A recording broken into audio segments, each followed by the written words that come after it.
Hello friends, आप सबका कक्षा 10 विज्ञान विषय के अध्याय 14 ऊर्जा के स्रोत में हार्दिक स्वागत है। हमने आपके विज्ञान विषय के अध्याय 1 से लेकर 13 तक सभी चैप्टर्स के व्याख्या, उसके पाठ के भीतर दिए गए प्रश्न और साथ ही अभ्यास प्रश्नों को भी बहुत अच्छे से सॉल्व करा दिया है। वो सभी क्लासेस आप चैनल की प्लेलिस्ट पर जाकर आराम से देख सकते हो। आज हम शुरू कर रहे हैं आपका अध्याय 14, जिसकी व्याख्या के अंतर्गत आज हमारा पार्ट 1 है। क्योंकि चैप्टर काफी बड़ा है तो इस चैप्टर को हम 2 से 3 पार्ट में बहुत अच्छे से समझेंगे और उसके बाद हम इसके पार्ट के भीतर दिए गए प्रश्न और उसके बाद हम इसके अभ्यास के प्रश्नों को सॉल्व करेंगे। तो चलिए क्लास शुरू करते हैं। देखें, सबसे पहले हम बात कर रहे हैं ऊर्जा की कि आखिर ऊर्जा होती क्या है। तो आपको ये कई सारे चित्र दिखाई दे रहे होंगे। एक व्यक्ति दौड़ रहा है, कोई एक्सरसाइज कर रहा है, अलग अलग तरह की सब गतिविधि कर रहे हैं। तो इनको देखने से हमें क्या पता चल रहा है कि ये कुछ भी कार्य कर रहे हैं। यानी हम कुछ भी कार्य करें, चाहे वो छोटा हो या बड़ा हो, किसी भी कार्य करने के लिए हमारे पास क्या चाहिए? ऊर्जा चाहिए, ताकत चाहिए। तो जो कार्य करने की जो क्षमता है, उस क्षमता को ही क्या कहते हैं? हम ऊर्जा कहते हैं। यदि हमारे शरीर में ऊर्जा मौजूद है तो हम किसी कार्य को कर पाएंगे, अन्यथा नहीं कर पाएंगे। जैसे मैं आपको पढ़ा रहा हूं तो क्या कर रहा हूं? बोल रहा हूं। तो बोलने के लिए क्या चाहिए? ऊर्जा चाहिए। अगर मेरे शरीर में ऊर्जा नहीं होगी तो मैं बोल नहीं पाऊंगा। तो कुछ भी कार्य कर रहे हो आप, चाहे वो छोटा हो या बड़ा हो, प्रत्येक कार्य को करने के लिए हमें किसी न किसी रूप में ऊर्जा की जरूरत पड़ती है। तो सिंपल सी परिभाषा है कि कार्य करने की जो क्षमता है वो क्या कहलाती है? ऊर्जा कहलाती है। ठीक है, ऊर्जा क्या है? तो ऊर्जा एक अदिश राशि है। मतलब आप सब जानते होंगे, अदिश राशि का मतलब है कि इसमें केवल परिमाण होता है, दिशा नहीं होती। सिंपल सी बात है। देखो, राशि 2 प्रकार की होती है, एक सदिश और एक अदिश। सदिश में क्या होता है? दिशा और परिमाण दोनों जरूरी होते हैं, जबकि अदिश में केवल परिमाण होता है, उसकी दिशा का हमें कोई लेन देना नहीं होता है। ठीक, अब बात करें ऊर्जा को मापा कैसे जाता है। तो ऊर्जा का जो ऐसा ही मात्रक है वो क्या होता है? जूल। यानी ऊर्जा की जो इकाई है वो क्या है? जूल। ऊर्जा को जूल इकाई के रूप में मापा जाता है। आगे बढ़ते हैं। आगे बात कर रहे हैं ऊर्जा के स्रोत की। तो देखो, इसको मैंने अगले पेज पर भी समझाया है अच्छे से। ऊर्जा के स्रोत, तो सिंपल सी बात है, स्रोत का मतलब क्या होता है? जहां से हमें वो चीज प्राप्त होती है। तो वे सारी वस्तुएं जिनसे हमें ऊर्जा क्या होती है? प्राप्त होती है, उन्हें हम क्या कहते हैं? उन्हें हम ऊर्जा के स्रोत कहते हैं। जैसे कोयला हो गया, यूरेनियम हो गया, सूर्य हो गया, हवा हो गई, लकड़ी हो गया, गोबर हो गया, अन्य प्रकार के पेट्रोलियम पदार्थ हो गए, जैसे पेट्रोल, डीजल, केरोसिन, कोलतार। ये सारी चीजें जिनसे हमें क्या मिलती है? ऊर्जा मिलती है। वो सब क्या कहलाते हैं? वो सब ऊर्जा के स्रोत कहलाते हैं। जैसे कुछ उदाहरण भी आपके सामने लिखे हुए हैं। जैसे रेलगाड़ी, जो रेलगाड़ियां होती है, उनको चलाने के लिए ऊर्जा के स्रोत के रूप में कौन काम करता है? डीजल काम करता है। जब हम साइकिल चलाते हैं तो जो ऊर्जा है उसके रूप में पेशीय ऊर्जा काम करती है। सड़कों पर जो बल्ब या लैंप लगे होते हैं, उनको जलाने हेतु विद्युत ऊर्जा का उपयोग किया जाता है। भोजन को पकाने हेतु रासायनिक ऊर्जा का उपयोग किया जाता है। तो ये ऊर्जा के कुछ अलग अलग स्रोतों के उदाहरण हैं कि हम अगर कुछ भी कार्य कर रहे हैं तो उसके लिए हमें किसी न किसी रूप में किसकी जरूरत पड़ती है? ऊर्जा की जरूरत पड़ती है। ठीक, आगे बढ़ते हैं। आगे हम बात कर रहे हैं वो है ऊर्जा की आवश्यकता क्यों है, कि हमारे लिए ऊर्जा जरूरी क्यों है। तो सिंपल सी हमने बात कही थी कि कार्य करने की जो क्षमता है वही ऊर्जा कहलाती है। तो चाहे मानव हो, जीव जंतु हो, है ना, कोई भी पशु पक्षी हो, कोई भी जो कुछ भी कुछ कार्य कर रहा है या किसी अन्य मशीन के जरिए करवा रहा है, उसके लिए हमें किसी न किसी रूप में क्या चाहिए? ऊर्जा चाहिए। जैसे उदाहरण देखें, प्रकाश संश्लेषण में आप सब जानते होंगे कि जितने भी हरे पेड़ पौधे हैं वो सब प्रकाश संश्लेषण की क्रिया द्वारा अपना भोजन बनाते हैं। तो भोजन बनाना क्या है? वो भी एक काम है। तो उस काम के लिए क्या चाहिए? हमें ऊर्जा चाहिए। ठीक उसी तरह हम मानव क्या करते हैं? भोजन पकाते हैं।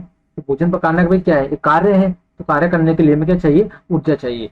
इसी तरह CFL, LED, बल्ब आदि क्या करते हैं? प्रकाश उत्पन्न करते हैं। तो इनको प्रकाश उत्पन्न करने के लिए भी क्या चाहिए? ऊर्जा चाहिए। फिर यातायात के साधनों का हम डेली अपने दैनिक जीवन में उपयोग करते ही है, तो उनको चलाने के लिए भी क्या चाहिए? पेट्रोल चाहिए, डीजल चाहिए, केरोसिन चाहिए। ठीक है, तो उसके लिए भी ऊर्जा चाहिए। इसी तरह सभी प्रकार की जो मशीनें हैं, उन मशीनों को चलाने के लिए भी ऊर्जा चाहिए। इसी तरह उद्योग धंधों और कृषि कार्यों में भी हमें किसी भी प्रकार के कार्य को संपन्न कराने हेतु किसकी जरूरत होती है? ऊर्जा की जरूरत पड़ती है। तो सिंपल सी वही बात है कि तुम्हें अगर कुछ भी कार्य करना है, वो चाहे छोटा से छोटा हो या बड़ा से बड़ा हो, प्रत्येक कार्य के लिए हमें किसी न किसी रूप में ऊर्जा की जरूरत पड़ती है। ऐसे कई सारे उदाहरण आप लिख सकते हो। ठीक है, तो यहाँ तक हमने क्या समझा, ऊर्जा क्या होती है, ऊर्जा के स्रोत क्या होते हैं और ऊर्जा की आवश्यकता क्यों होती है। उम्मीद करता हूं यहाँ तक आपको अच्छे समझ में आया होगा। आगे बढ़ते हैं। आगे बात कर रहे हैं हम कि ऊर्जा का एक जो उत्तम स्रोत है उसके क्या लक्षण है, यानी कोई भी ऊर्जा का जो स्रोत है उसको अब अच्छा या बेस्ट कब कह सकते हैं कि भाई ये ऊर्जा का सबसे बेस्ट स्रोत है या सोर्स है। तो देखिए उसमें क्या क्या विशेषताएं होनी चाहिए उसकी बात करते हैं। सबसे पहले विशेषता है प्रति एकांक आयतन अथवा प्रति एकांक द्रव्यमान अधिक कार्य करे। मतलब इस बात का क्या है, जैसे मैंने लिया, यहां पर मैंने एक प्रकार का कोयला लिया, इसका वजन है 1 किलोग्राम। यहां पर मैंने दूसरी टाइप का कोयला लिया, उसका वजन कितना है, उसका वजन है समझ लीजिए 2 केजी। कितना है, 2 केजी। ये फर्स्ट टाइप का है, ये सेकंड टाइप का है। दो अलग अलग तरह के कोयले हैं। क्या है, कोयले। अब मैंने इस पहले वाले कोयले को जलाया तो माना कि यहां से जो प्राप्त ऊर्जा है वो हमें कितनी मिली, वो समझ लीजिए हमें मिली 5 जूल। कितनी मिली, 5 जूल। और दूसरे वाले को जलाने पर हमें समझ लीजिए ऊर्जा मिली 3 जूल। कितनी मिली, 3 जूल। अब मैं आपसे कहूं कि इसमें से कौन सा कोयला बेस्ट है, तो आप कहोगे पहला वाला। क्यों, क्योंकि इसके कम द्रव्यमान से अधिक हमें ऊर्जा की प्राप्ति हो रही है। तो वही बात यहाँ पर लिखी हुई है कि प्रति एकांक आयतन अथवा प्रति एकांक द्रव्यमान अधिक कार्य करे। ठीक है, यानी उस ऊर्जा के स्रोत से कम की कम मात्रा, ऊर्जा के स्रोत की कम से कम मात्रा से ज्यादा हमें ऊर्जा प्राप्त हो, तो उसे हम कहेंगे कि ऊर्जा का अच्छा स्रोत है। ठीक। दूसरा, सस्ता और सरलता से क्या हो, उपलब्ध हो। तीसरा, उसको भंडारण और परिवहन में क्या हो, आसानी हो। भंडारण का मतलब है इकट्ठा करना और परिवहन का मतलब है एक स्थान से दूसरे स्थान तक लेके जाना, उसमें क्या हो, आसानी हो। तीसरा, प्रयोग करने में आसान हो और कैसा हो, सुरक्षित हो। चौथा, पर्यावरण को कम से कम प्रदूषित करे या प्रदूषित न करे। तो अगर किसी ऊर्जा के स्रोत में ये सारी विशेषताएं मौजूद है तो आप कह सकते हो कि ये भाई ऊर्जा का एक उत्तम स्रोत है, जिसका उपयोग हम लंबे समय तक या हमारे कार्यों के लिए बेहतरीन ढंग से कर सकते हैं। ये सारी विशेषताएं उसमें होना जरूरी है। ठीक है, चलिए आगे बढ़ते हैं। तो ये हमारा ऊर्जा की बात होगी। अब हम बात कर रहे हैं ईंधन की। देखो, ऊर्जा और ईंधन दो अलग चीज है। जब आप ईंधन को जलाओगे तब ऊर्जा प्राप्त होगी, है ना, या ऊष्मा प्राप्त होगी। तो ईंधन अलग चीज है, ऊर्जा अलग चीज है, ये आप ध्यान रखोगे। ठीक है, इसमें थोड़ा बहुत डिफरेंस देखने को आपको मिल सकता है, बिल्कुल एक जैसी चीज नहीं है। देखिए, ईंधन, ईंधन क्या है, ईंधन वो पदार्थ है जिसको जलाने पर ऊष्मा और प्रकाश मिलता है, वो क्या कहलाता है, ईंधन कहलाता है ना। ईंधन क्या है, ईंधन वो पदार्थ है जिसको आप अगर जलाओगे तो क्या मिलेगी, ऊष्मा और प्रकाश मिलेगा। क्योंकि ऊर्जा क्या थी, ऊर्जा हमारे द्वारा कार्य करने की क्षमता थी, जिसकी मदद से हम कार्य को कर पाते हैं, वो क्या कहलाती है, ऊर्जा कहलाती है। ईंधन क्या है कि ईंधन को जब आप जलाओगे तो दो चीजें मिलेगी। पहला, ऊष्मा। ऊष्मा का मतलब आप कह सकते हो ताप, क्या कह सकते हो, ताप यानी हीट। और दूसरा क्या मिलेगा, प्रकाश यानी कि लाइट, उजाला। ये दो चीजें मिलेगी ईंधन को जलाने पर। अब वही अगली हेडिंग लिखी हुई है कि एक अच्छे ईंधन के क्या गुण होते हैं। देखो, अच्छे ईंधन के गुण क्या है, उच्च कैलोरीफिक माप। वही बात जो अभी हमने पीछे पढ़ी थी कि ईंधन की कम से कम मात्रा या कम से कम द्रव्यमान से ज्यादा हमें ऊष्मा मिले और क्या मिले, प्रकाश मिले, तो उसे हम क्या कहेंगे कि ये भाई अच्छा ईंधन है। वही जैसे हमने कोयले वाला उदाहरण लिया था, तो वो क्या है, एक ईंधन है। तो अगर हमें कम से कम ईंधन से ज्यादा ऊष्मा और प्रकाश मिल रहा है तो हम कहेंगे भाई ये अच्छा ईंधन है। दूसरा, उस ईंधन को जलाने पर एक तो धुआं और हानिकारक जो गैसें हैं वो कम से कम हो, या तो बिल्कुल न उत्पन्न करे या फिर कम से कम उत्पन्न हो। तीसरा, उसका जो ज्वलन ताप है वो कैसा होना चाहिए, मध्यम। मतलब उसको जलाने पर जो ताप है, ऊष्मा है, वो कैसा होना चाहिए, मध्यम, यानी बहुत ज्यादा भी नहीं होना चाहिए और बिल्कुल कम भी होना चाहिए, मध्यम स्थिति में होना चाहिए।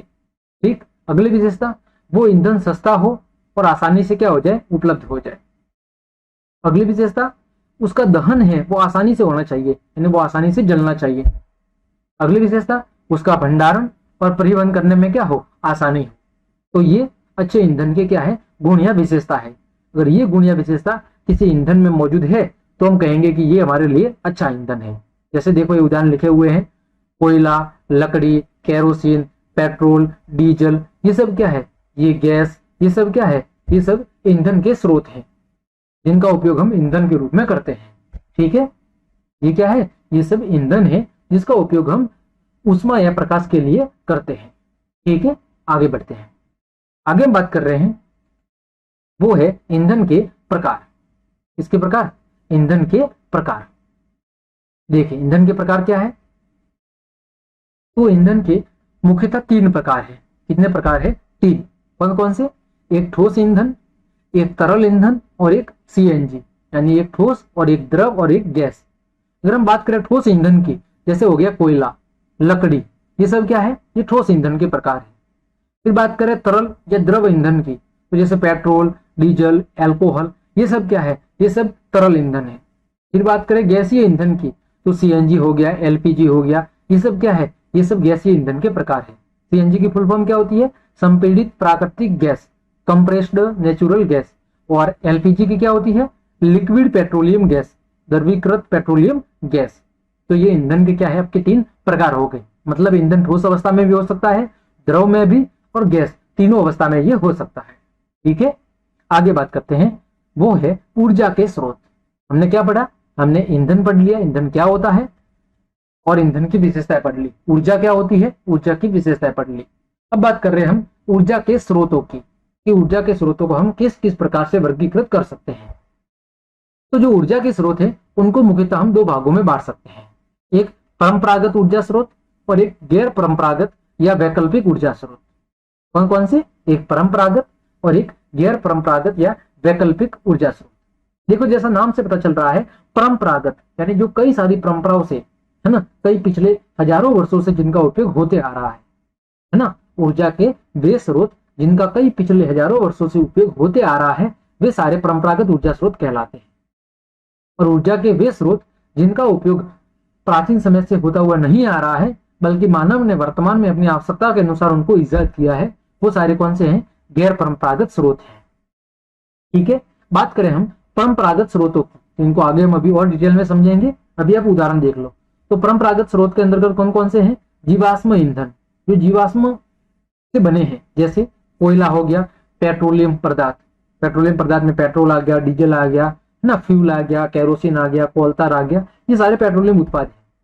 ठीक इसी तरह तापीय विद्युत संयंत्र, कौन से, तापीय विद्युत संयंत्र, फिर जल विद्युत संयंत्र, फिर जैव मात्रा या बायोगैस या बायोमास, और पवन ऊर्जा। इनको हम आगे अभी बारी बारी से पूरा विस्तार से समझेंगे, अभी आप केवल नाम देख ले। ठीक है, इसी तरह बात करें गैर परंपरागत स्रोतों की, तो जैसे सौर ऊर्जा हो गया, जिसमें सौर कुकर हो गया या फिर सौर पैनल हो गए। फिर समुद्री ऊर्जा, जिसमें ज्वारीय ऊर्जा होगी, तरंग ऊर्जा होगी, महासागरीय तापीय ऊर्जा होगी। फिर इसी तरह भूतापीय ऊर्जा और नाभिकीय ऊर्जा। तो ये क्या है, ऊर्जा के स्रोतों के प्रकार है।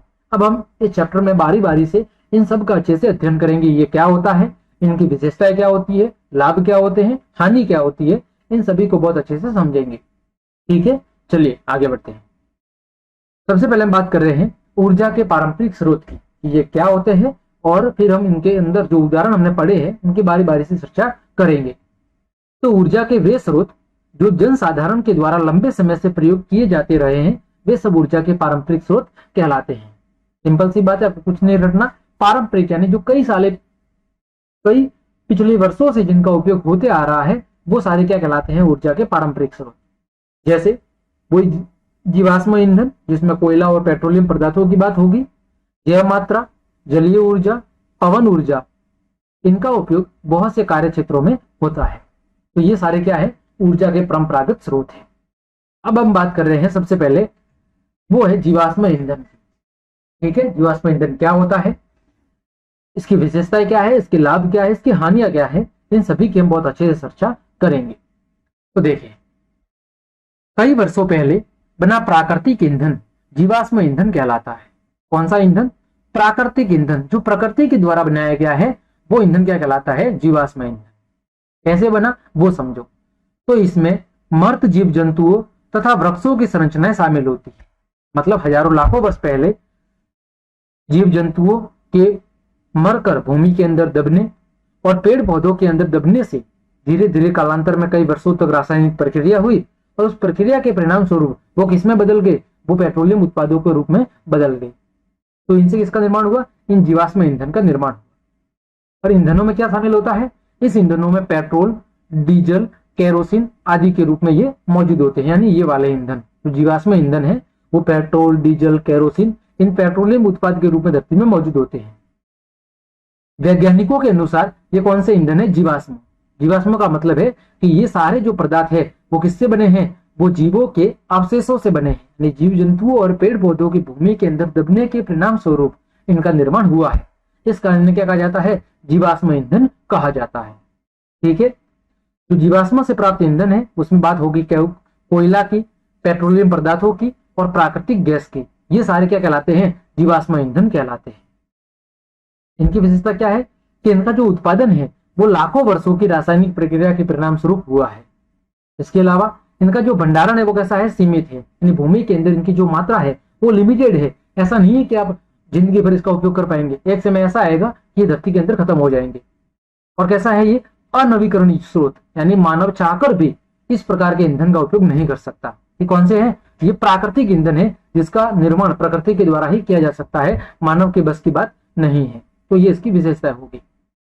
आगे बात करें, भारतवर्ष में विश्व का 6% कोयला भंडार है। कितना, विश्व का लगभग 6% कोयला भंडार है, जो कि वर्तमान दर से खर्च करने पर अधिकतम 250 वर्षों तक क्या होगा, बना रहेगा। यानी जिस दर से आज हम खर्च कर रहे हैं, अगर उसी दर से अगर हम खर्च करते रहेंगे तो आने वाले लगभग 200 से 250 सालों बाद ये जो जीवाश्म ईंधन के स्रोत है क्या हो जाएंगे, समाप्त हो जाएंगे।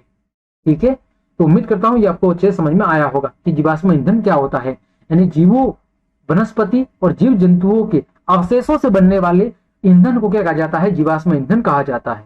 इतनी सी बात आपको याद रखनी है। इसमें कौन कौन सी चीजें शामिल है, कोयला, पेट्रोलियम पदार्थ और प्राकृतिक गैस, ये तीनों जीवाश्म ईंधन है।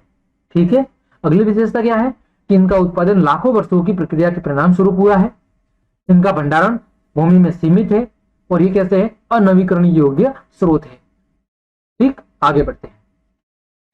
आगे बात कर रहे हैं हम कि जो जीवाश्म ईंधन है इनकी हानियां क्या है, या इनको जलाने पर उत्पन्न प्रदूषण क्या होता है, इसके नुकसान क्या है, हानियां क्या है, दुष्परिणाम क्या है। तो जीवाश्म ईंधन के जलने से क्या होती है, मुक्त कार्बन होती है, नाइट्रोजन और सल्फर के ऑक्साइड। यानी जीवाश्म ईंधन को जलाने पर जो गैसें मुक्त होती है जिसमें कार्बन, नाइट्रोजन और सल्फर के ऑक्साइड मौजूद है, ये जब वायुमंडल के अंदर घुल जाते हैं तो वायु प्रदूषण और अम्ल वर्षा का क्या बनते हैं, कारण बनते हैं। इसका कारण बनते हैं वायु प्रदूषण और अम्ल वर्षा का कारण बनते हैं।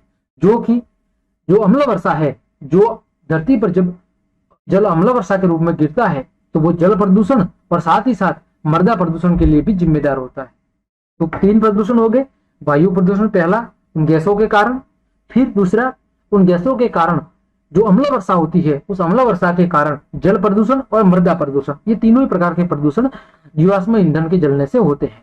इसके अलावा क्या नुकसान है, जीवाश्म ईंधन को जलाने से जो CO2 कार्बन डाइऑक्साइड पैदा होती है वो किसके लिए जिम्मेदार है, ग्रीन हाउस प्रभाव के लिए क्या है, वो जिम्मेदार है। जिससे क्या हो रहा है, जिससे धरती का जो तापमान है वो दिन ब दिन क्या हो रहा है, बढ़ रहा है। और धरती पर गर्मी क्या हो रही है, गर्मी में निरंतर वृद्धि हो रही है, जिसके कारण जो बड़े बड़े हिम ग्लेशियर है वो पिघलना शुरू हो गए हैं। और ऐसी स्थिति रही तो आने वाले कुछ वर्षों में धरती पर रहना क्या हो जाएगा, इंसान और जीव जंतुओं के लिए मुश्किल हो जाएगा। तो ये क्या है, ये इसके नुकसान है। ठीक, आगे बढ़ते हैं। आगे बात कर रहे हैं कि जीवाश्म ईंधन से जो ये प्रदूषण, ये दुष्परिणाम हमारे सामने आ रहे हैं, इनको कम करने के लिए हम क्या उपाय कर सकते हैं उसकी चर्चा करते हैं कि किस हद तक हम इन परिणामों को या दुष्परिणामों को कम कर सकते हैं या इन्हें रोक सकते हैं। तो देखिए, जीवाश्म ईंधन को जलाने के कारण उत्पन्न होने वाले प्रदूषण को कुछ सीमाओं तक दहन प्रक्रम की दक्षता में वृद्धि करके कम किया जा सकता है। मतलब क्या हुआ कि इन जीवाश्म ईंधन को हम जो जला रहे हैं उसके जलाने या दहन करने की जो प्रक्रिया है उस प्रक्रिया में हम कुछ इंप्रूवमेंट करें, उसमें नई नई तकनीकों का उपयोग करके उसकी जो दहन प्रक्रिया है उसकी दक्षता में, उसकी कैपेसिटी में हम ऐसी वृद्धि करें कि ज्यादा से ज्यादा उसका दहन हो सके और कम से कम प्रदूषण हो। तो हम उसकी जो दहन प्रक्रिया, उस दहन प्रक्रिया की दक्षता में क्या कर सकते हैं, वृद्धि कर सकते हैं और उसके परिणाम स्वरूप हम प्रदूषण की दर को कुछ हद तक कम कर सकते हैं। इसके अलावा हम क्या कर सकते हैं कि जो विविध तकनीक है उन टेक्नोलॉजी का प्रयोग करके हम इनको जलाने से जो उत्पन्न गैसें हैं उन गैसों को वातावरण में जाने से कम कर सकते हैं या रोक सकते हैं। बस ये दो उपाय हम कर सकते हैं, या तो उनको जलाने की जो प्रक्रिया है उसको हम इतना इंप्रूव कर दे कि उससे कम से कम प्रदूषण हो। दूसरे क्या कर सकते हैं कि जो प्रदूषण फैल रहा है, जो गैसें उत्पन्न हो रही है, हम कुछ ऐसी टेक्नोलॉजी का उपयोग करें जिससे वायुमंडल में उनकी जो उपस्थिति है उसको कम से कम किया जा सके। इन दो तरीकों या दो उपायों की मदद से हम जीवाश्म ईंधन से उत्पन्न होने वाले जो प्रदूषण है उसको कंट्रोल कर सकते हैं या कम कर सकते हैं। तो उम्मीद करता हूं आपको जीवाश्म ईंधन यहां तक अच्छे समझ में आया होगा। ठीक, आगे बढ़ते हैं। अगला है तापीय विद्युत संयंत्र। क्या है? तापीय विद्युत संयंत्र। जैसा कि नाम से पता चल रहा है कि ताप का उपयोग करके विद्युत को पैदा करना। देखो लिखा हुआ है तापीय यानी ताप, विद्युत संयंत्र यानी कि ताप को उत्पन्न करके फिर संयंत्र की मदद से उस तापीय ऊर्जा को किसमें बदलना? विद्युत ऊर्जा में बदलना। वही लिखा हुआ है, देखो, जीवाश्म ईंधन को जलाकर तापीय ऊर्जा से घरों में ताप विद्युत उत्पन्न की जाती है। इसको जीवाश्म ईंधन को जलाने से क्या उत्पन्न होगा? ताप। तो उस तापीय ऊर्जा का उपयोग करके हम किसको उत्पन्न कर सकते हैं? विद्युत ऊर्जा को उत्पन्न कर सकते हैं। ठीक है। तापीय विद्युत संयंत्र कोयले तथा तेल के क्षेत्रों के निकट स्थापित किए जाते हैं। ये जो तापीय विद्युत संयंत्र हैं वो कहां पर स्थापित किए जाते हैं? वो उन स्थानों के निकट स्थापित किए जाते हैं जहां से कोयला और तेल हमें प्राप्त होता है, जहां से हमें जीवाश्म ईंधन प्राप्त होता है। इसके पीछे कारण क्या है? इसके पीछे कारण ये है कि जो परिवहन पर होने वाला जो खर्चा है, जो व्यय है, उसको कम से कम किया जा सके। जितना कम परिवहन होगा उतना कम खर्चा आएगा।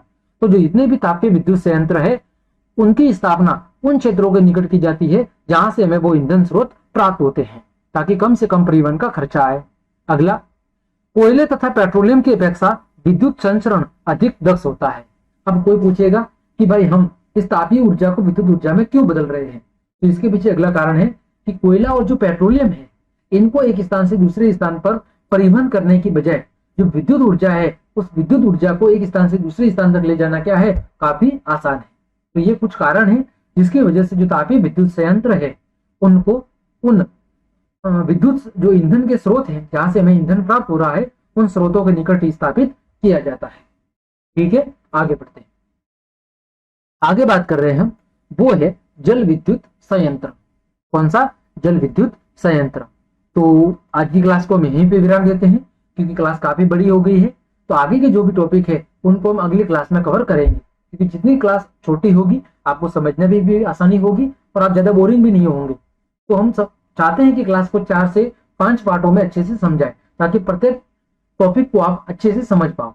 तो आज की क्लास में हमने क्या सीखा? ऊर्जा क्या होती है, ऊर्जा की विशेषताएं क्या होती है, ईंधन क्या होता है, अच्छे ईंधन की विशेषताएं क्या होती है, ऊर्जा के स्रोत कौन कौन से होते हैं, और उसमें हमने पहला स्रोत जीवाश्म ईंधन क्या होता है उसके बारे में बहुत अच्छे से समझ लिया। उम्मीद करता हूँ आज की क्लास आपको समझ में आई होगी।